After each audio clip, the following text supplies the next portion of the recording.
First Contact Protocol Commander Elena Reyes stood at the observation deck of the Horizon, Earth's first deep space diplomatic station.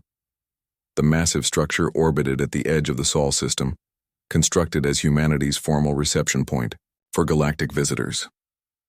Elena's dark eyes reflected the stars, her expression contemplative yet alert. 6 months ago, humanity had detected signals from the Galactic Council, a confederation of 23 spacefaring species, and replied. Now the first official delegation was arriving. Contact approaching, Commander, Lieutenant Kai Chen announced from his station. Vessel configuration matches nothing in our database. Size estimate is significant. Elena nodded, her calm demeanor masking the thundering of her heart. Put it on screen. The main view screen flickered to life, revealing a vessel that defied conventional design logic. It resembled a massive crystalline arthropod, its hull covered in what appeared to be overlapping plates of an iridescent metal. The ship was easily 5 times larger than the largest human vessel ever constructed. Any communications, Lieutenant? Incoming now, Commander. The screen shifted to show the interior of the alien vessel. Elena's breath caught in her throat. The beings that appeared were imposing, standing nearly 3 meters tall with exoskeletons that gleamed like polished obsidian.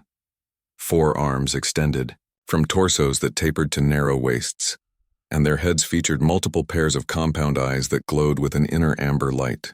I am Overlord Zexkar of the Varketh Dominion, voice of the Galactic Council, the central figure announced, its voice a harmonic resonance that seemed to vibrate the air itself. We have received your signals and come to evaluate your species' potential for inclusion. Elena straightened her uniform and stepped forward. I am Commander Elena Reyes of Earth's United Space Command. On behalf of humanity, I welcome you to Sol System. The Varketh's mandibles clicked rapidly, a sound Elena would later learn indicated amusement or derision. Your constructed habitat is adequate for a nascent species.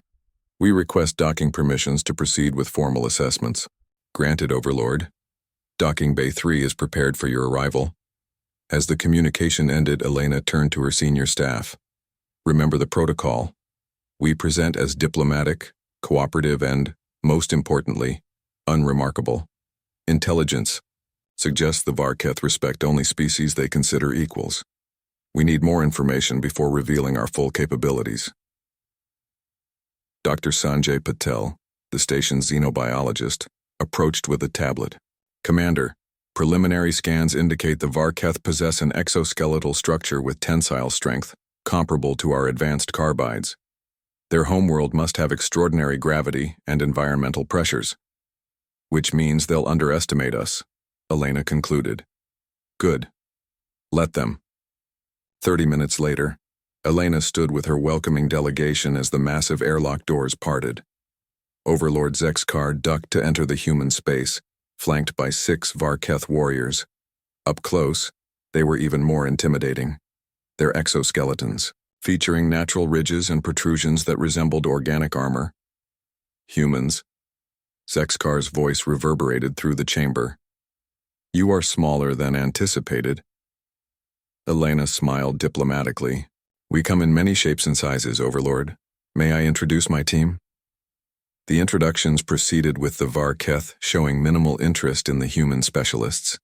When they reached Dr. Patel, Zexkar's compound eyes narrowed. You study biology? How quaint. The Varketh have cataloged the genetic makeup of 12,000 species across 17 sectors. Your knowledge is elementary by comparison.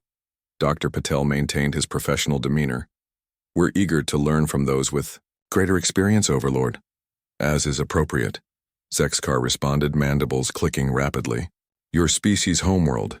Describe its parameters. Elena had prepared for this moment.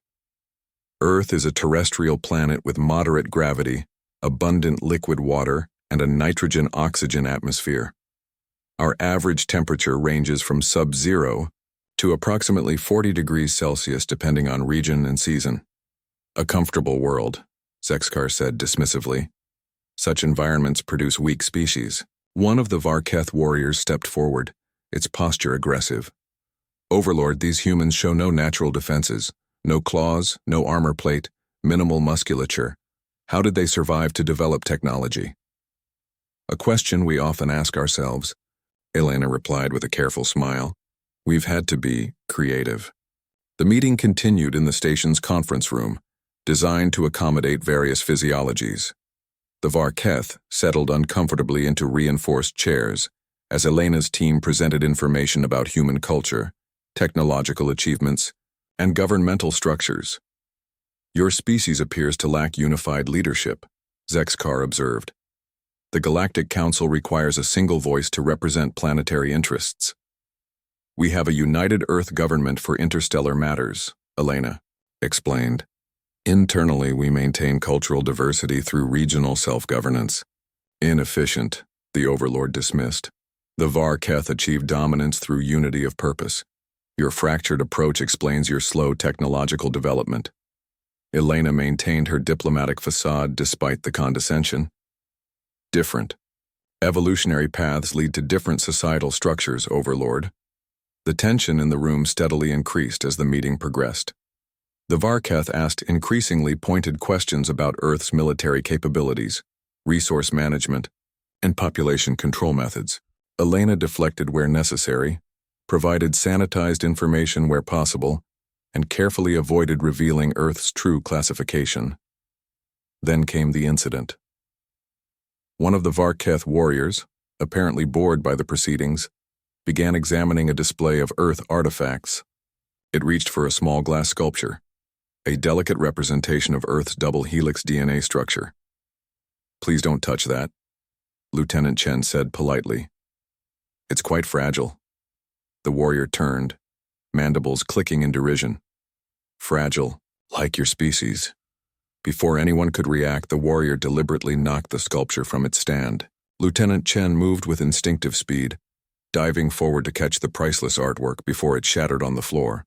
His reaction time and precision stopped the sculpture mere centimeters from impact. The room fell silent.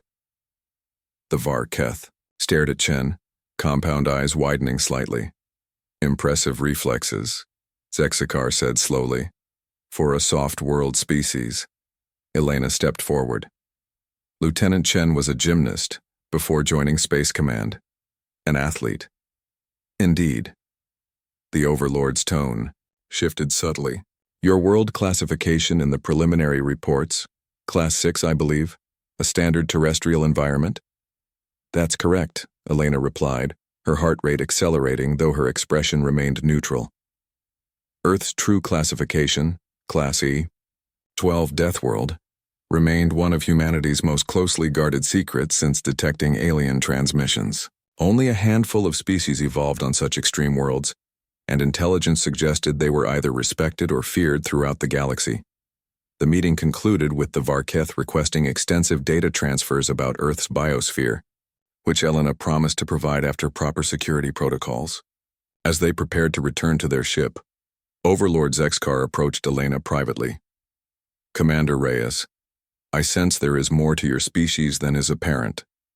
The Varketh's compound eyes studied her with unnerving intensity. The Council has encountered deception before. It rarely ends well for the deceivers. Elena met the alien's gaze steadily. We have nothing to hide, Overlord.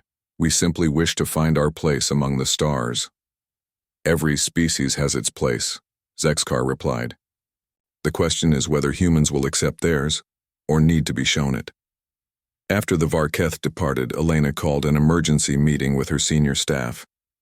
They suspect something, Dr. Patel said, reviewing the conversation logs. Chen's reflexes were too quick for a supposed soft-world species. Elena nodded grimly. They're going to investigate further. We need to prepare for the possibility that our classification deception won't hold. What happens then? Lieutenant Chen asked. According to our friendly informants in the Council, Elena said, the Varketh respect strength above all else. They've dominated galactic politics for millennia because they evolved on what was thought to be the harshest known world. If they discover Earth is actually a higher classification, they'll see us as a threat, Dr. Patel finished. Or as worthy competitors, Elena countered. Either way, we need to be ready. Send word to Earth. It's time for Phase 2. 3 days later, the Varketh ship returned. This time, there was no diplomatic preamble. The vessel positioned itself in an unmistakably offensive posture relative to the station. "They're hailing us," Lieutenant Chen reported. "On screen," Elena ordered, her posture straight and confident. Overlord Zexkar's image appeared, mandibles clicking rapidly in what Elena now recognized as agitation. "Commander Reyes," the Varketh's voice was cold. "Our analysis of the data you provided contains inconsistencies. Your biology suggests adaptations to environmental stresses not consistent with a Class 6 world." Elena exchanged glances with her team before responding. The moment of truth had arrived sooner than anticipated. "What inconsistencies do you refer to, Overlord?" "Your species' endurance capabilities, your thermal regulation systems, your neural processing speeds. These are not evolutions that occur on gentle worlds." Zexkar leaned forward. "You are Deathworlders. Your planet has been misclassified, deliberately, I suspect." The accusation hung in the air. Elena considered her options, then nodded slowly. "You're correct, Overlord. Earth is a Class 12 death world." The Varketh delegation visibly reacted, mandibles freezing, compound eyes widening. Even through the view screen, their shock was apparent. "Impossible," one of the warriors hissed. "No, Class 12 world has produced intelligent life. The environmental pressures would prevent technological civilization from developing." "And yet, here we are," Elena replied calmly. Overlord Zexkar recovered quickly. "If what you claim is true, it changes everything. The Varketh have been the dominant deathworld species in the galaxy for 12,000 cycles. We do not relinquish this position lightly." "We're not asking you to relinquish anything," Elena said. "We seek peaceful cooperation with all council species." "Peace is earned, Commander." Zexkar's voice hardened. "If humans are truly Deathworlders, you will prove it. The crucible of stars awaits. Prepare your champions." As the transmission ended, Elena turned to her bewildered team. "What's the crucible of stars?" Lieutenant Chen asked. "According to our intelligence," Elena replied grimly. "It's how the Varketh determine the galactic hierarchy of species. A series of trials designed to test the limits of physical and mental capabilities." "And if we refuse?" Dr. Patel asked. Elena's expression hardened. "Then we accept subjugation. I'm opening a direct line to Earth. We need our best people. Not just soldiers, but problem solvers, endurance athletes, tactical thinkers." "They're going to war with us because we're from a death world?" Chen asked incredulously. "No," Elena corrected. "They're challenging us because they've been the apex predators of the galaxy for millennia, and now they've discovered they're not alone." The Crucible of Stars. The massive arena station known as the Crucible of Stars hung in space like a technological marvel. A sprawling, ring-shaped structure with 7 distinct environmental domes protruding from its circumference. Thousands of spectator vessels surrounded it, representatives from across the Galactic Council gathering to witness the challenge between the Varketh and the newly discovered human Deathworlders. Commander Elena Reyes stood in the preparation chamber with her team of 50 humans, each selected for their unique capabilities. The group included military specialists, scientists, endurance athletes, technical experts, and tactical thinkers, Earth's finest, assembled in just 14 days. "They've designed this to showcase Varketh superiority," Elena explained, displaying the official rules they'd received. 7 trials, each in a different environment. Some are physical, others mental. Some require individual performance, others teamwork. Dr. Maya Kagawa, an environmental adaptation specialist, studied the dome schematics. They've recreated extreme conditions from across the galaxy: sulfuric atmospheres, crushing gravity, sub-zero temperatures, environments where the Varketh excel, Captain Jamal Okafor, the team's lead tactician, noted. Their natural armor gives them advantages in most physical challenges. Elena nodded. Which is why we won't beat them at their own game. Humans didn't become Earth's apex predators through armor or raw strength. We did it through adaptability, endurance, and cooperation. The chamber door slid open, revealing a Varkeith escort. The Overlord summons you to the ceremonial opening. The humans followed the towering alien through curved corridors to a vast chamber, where representatives from dozens of species watched from elevated platforms. In the center stood Overlord Zexkar with 6 Varkeith champions, massive warriors, with exoskeletons bearing ceremonial markings. "The Crucible of Stars welcomes humanity," Zexkar announced, voice carrying throughout the chamber. "For 12,000 cycles, the Varkeith have stood as the preeminent Deathworld species in the galaxy. Today, these humans claim to be our equals." Murmurs rippled through the alien audience. 7 trials will determine truth," Zexkar continued. 7 challenges to test the limits of biology, intellect, and will. The victors will be accorded appropriate status within the Galactic Council. Elena stepped forward. "The humans accept your challenge, Overlord. We seek only recognition of our rightful place among the stars. Then let the crucible begin." The first challenge took place in a dome recreating the crushing gravity of a super-Earth, nearly 3 times Earth standard. The objective was simple: cross a kilometer-long obstacle course while carrying a payload of specialized mineral crystals. The Varkeith champion, a massive warrior named Krasvex, moved confidently into the dome, his exoskeleton designed to distribute weight evenly. From the human team, Captain Okafor stepped forward alongside Petra Novak, a Czech mountaineer accustomed to carrying heavy loads at extreme altitudes. "Their exoskeletons give them structural advantages," Okafor observed as they entered the dome. "The crushing gravity immediately pressed down on them. But they're heavier to begin with, and they're not used to operating in variable gravity," Petra added, her breathing controlled as she adjusted her posture. "Earth's gravity fluctuates slightly depending on location. We've evolved to adapt." The signal sounded, and the competition began. Krasvex surged forward with impressive speed, powerful limbs propelling the Varkeith across the rocky terrain. The human team started more slowly, their movements measured and efficient. By the halfway point, the Varkeith champion had built a substantial lead. Spectators from across the galaxy watched as the humans struggled under the crushing gravity, their progress seemingly hopeless against the naturally armored alien.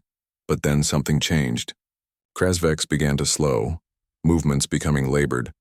The Varkeith's exoskeleton, while providing structural support, required tremendous energy to move in the extreme gravity. Meanwhile, the human team maintained their steady pace. Their cardiovascular systems evolved on Earth to support persistence hunting, allowing them to continue without rest. They passed the faltering Varkeith 3/4 through the course. "Impossible," Zexkar hissed from the observation deck. "No species outlasts the Varkeith in gravity challenges." "You evolved for burst strength," Elena replied calmly. "We evolved for endurance." The humans completed the course 4 minutes ahead of the exhausted Varkeith champion. The alien spectators buzzed with shocked conversation. First blood to humanity. The second challenge tested adaptability in rapidly changing environmental conditions. Participants entered a dome where temperature, atmospheric pressure, and gravity shifted unpredictably every few minutes. The objective: retrieve 5 marker beacons scattered throughout the hazardous terrain. Dr. Kagawa led the human team for this challenge, bringing her expertise in environmental adaptation. The Varkeith sent 2 champions, confident in their natural advantages. What followed was a demonstration of human versatility. While the Varkeith struggled with the rapid transitions, their exoskeletons becoming hindrances in certain conditions, the humans adjusted quickly, their bodies and equipment modified to accommodate the changes. Their rigid biology is working against them, Dr. Kagawa explained to Elena via communicator as she secured the 4th beacon. Humans are environmental generalists. We sacrifice specialized adaptations for versatility. The challenge ended, with humans securing all 5 beacons while the Varkeith managed only 3. 2 victories for humanity. The third trial, however, favored the Varkeith completely. In a dome replicating their homeworld's natural acid storms, participants had to construct a shelter capable of withstanding increasingly caustic conditions. The humans, despite their ingenuity, simply lacked the biological resistance to the environment that the Varketh possessed naturally. Victory to the Varketh, the council adjudicator announced as the human team was forced to evacuate the dome, their protective gear compromised. Don't despair, Elena told her team. We expected to lose some challenges. This was always going to be one of them. The fourth challenge tested cognitive processing under extreme conditions. Participants were subjected to sensory overload while attempting to solve complex mathematical and spatial problems. Here, the unique structure of the human brain evolved to filter sensory input in Earth's chaotic environment, provided an unexpected advantage. The human brain is essentially a pattern recognition machine, explained Dr. Wei Zhang, a cognitive specialist, as he completed the final equation 30 seconds ahead of his Varketh counterpart. Earth bombards us with sensory information constantly. We've evolved to prioritize what matters and discard the rest. The fifth challenge tested aquatic capabilities, navigation through an underwater labyrinth with rapidly changing currents and decreasing visibility. The Varketh, whose homeworld featured minimal surface water, struggled visibly. Humans, descendants of semi-aquatic primates with innate swimming capabilities, completed the challenge with relative ease. With humanity leading 3 challenges to the Varketh's 1, tension pervaded the crucible. The 6th challenge, team combat and variable gravity, ended in a narrow victory for the Varketh, whose natural weapons proved decisive despite human tactical innovations. The final challenge will determine supremacy, Overlord Zexkar announced, his earlier confidence noticeably diminished. The endurance gauntlet has broken the will of every species that has attempted it. The final dome contained a hellish landscape resembling a volcanic wasteland. Participants would face extreme heat, toxic gases, and treacherous terrain for as long as they could endure. The last one standing would claim victory. Elena selected 3 humans for this challenge: an ultra-marathon runner from Kenya, a former Navy SEAL experienced in extreme environments, and a Siberian survival expert. The Varketh sent their prime champion, an elder warrior whose scarred exoskeleton testified to countless victories. As the challenge began, both species employed different strategies. The Varketh champion moved deliberately, conserving energy, using natural armor as protection against the environment. The humans rotated leadership, supporting each other, sharing resources, and using teamwork to overcome obstacles that would defeat individuals. Hour after hour passed. The volcanic landscape grew increasingly hostile. Spectators watched in disbelief as both humans and Varketh refused to yield. 5 hours in, the Varketh champion began showing signs of exhaustion, movements becoming erratic. How do they continue? Zexkar demanded, watching the humans maintain their methodical progress. Earth shaped us differently, Elena explained. Your world produced natural armor and weapons. Ours forced us to cooperate, to share cognitive loads, to support each other's weaknesses. No single human is stronger than a Varketh, but together. At the 8-hour mark, the Varketh champion collapsed, biological systems unable to sustain the prolonged stress. The 3 humans, supporting each other physically and mentally, remained standing. Silence fell across the crucible of stars as the council adjudicator announced, "Victory to humanity. The crucible is complete." In the aftermath, Overlord Zexkar approached Elena, the Varketh's posture noticeably different, less dominant, more considering. "Your species has proven its claims," Zexkar acknowledged. "Earth is indeed a death world that has produced worthy competitors." "Not competitors, Overlord," Elena replied. "Potential allies. Humans and Varketh evolved different strengths from different environmental pressures. Imagine what we might accomplish together." Zexkar's compound eyes studied her. For 12,000 cycles, the Varketh have stood alone as the galaxy's apex species. Change does not come easily to us.